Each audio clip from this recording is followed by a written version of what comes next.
Good afternoon, President of the IPU. Good afternoon, colleagues.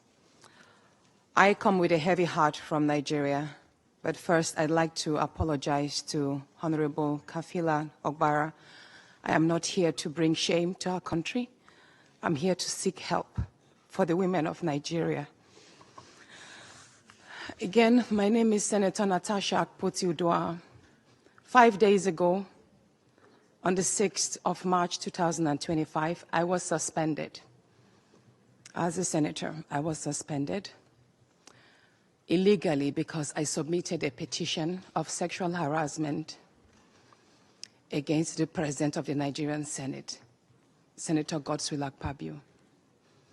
I thought that by submitting the petition, he would recuse himself, and both of us will submit ourselves to the Committee on Ethics, Privileges and Public Petition for a fair and transparent investigation.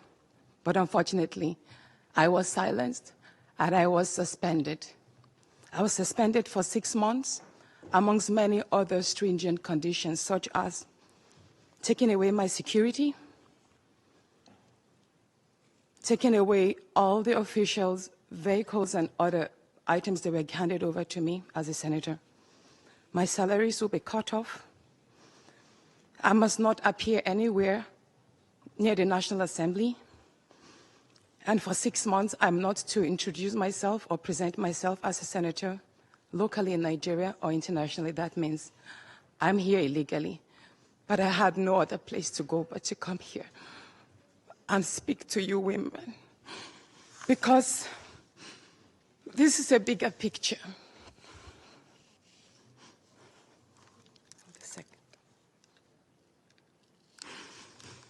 This is a bigger picture. It depicts the crisis of women political representation.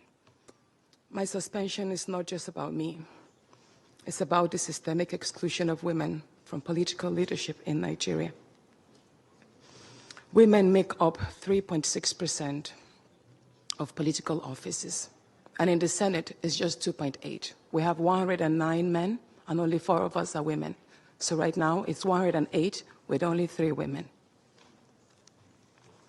This is a clear case of political victimization, punishment for speaking out against impunity, corruption, and gender-based violence. The United Nations Declaration 48/104 declares sexual harassment as a form of gender violence. The Senate's actions are an assault on democracy.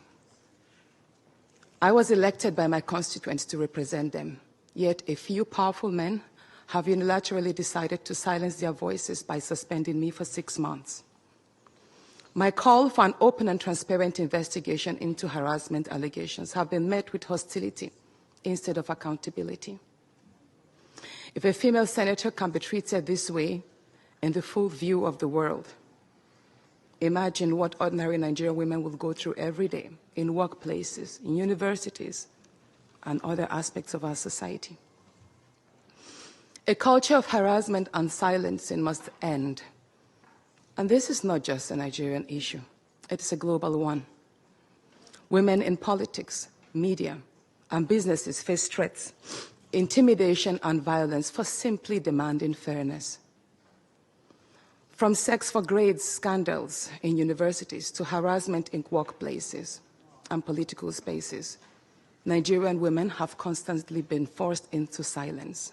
I believe that Akpabio, Godswill Akpabio, the Senate President, must be, of course, in a very big shock now and very worried over this development as Natasha Akpabio takes this issue to another dimension, to global stage. I haven't seen the way she was treated within the Senate chambers, arguing that she is seeking for redress and could not get such justice within the Nigeria, and has addressed the United Nations Assembly that borders on issues of fundamental human rights and violations, especially when it borders on sexual harassment. Sexual harassment is not something that could be treated with a kiss glove, especially when it involves high-profile personalities or public office holders. Along this, a renowned political analyst, Prof. Pat Utomi, has strongly condemned the Nigerian Senate decision to suspend Senator Natasha Akpoti-Oduara for 6 months, citing several reasons for his disapproval. Utomi, in a post on his X handle on Thursday, pointed out that the Senate President Godswill Akpabio and Senator Dino Melaye had engaged in worse conduct in the past without facing similar sanctions. He emphasized that Nigeria's current economic and institutional challenge make the Senate's actions seems like a distraction from more pressing issues. Utomi also criticized the Senate's handling the Akpoti Udara's case, describing it as a kangaroo court that disregarded fair hearing principles. He argued that this impunity undermines democracy and raises questions about the rule of law in Nigeria. Utomi also expressed concern that the Senate's assumption of authority over Akpoti Udara, ignoring court ruling on the suspension of National Assembly members. It is quite evident that this case will not be treated lightly, and uh, Natasha, seeking for redress and intervention of the United Nations, will drag Godswill Akpabio to the global stage. And that will not just be hidden again.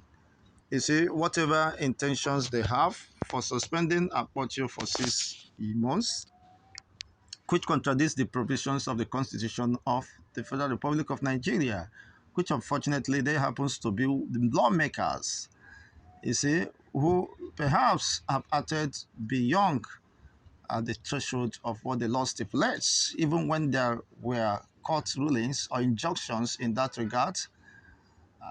They flouted the court injunctions and went ahead to do what they think is best to them.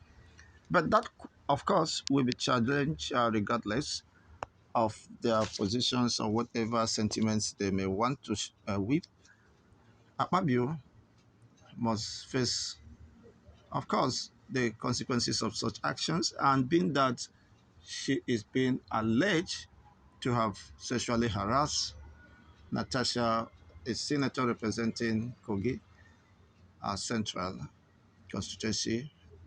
Now that it has gotten to the global stage, well, let's see how that goes, because I believe by now Akpabio should be perhaps getting ready for the eventualities.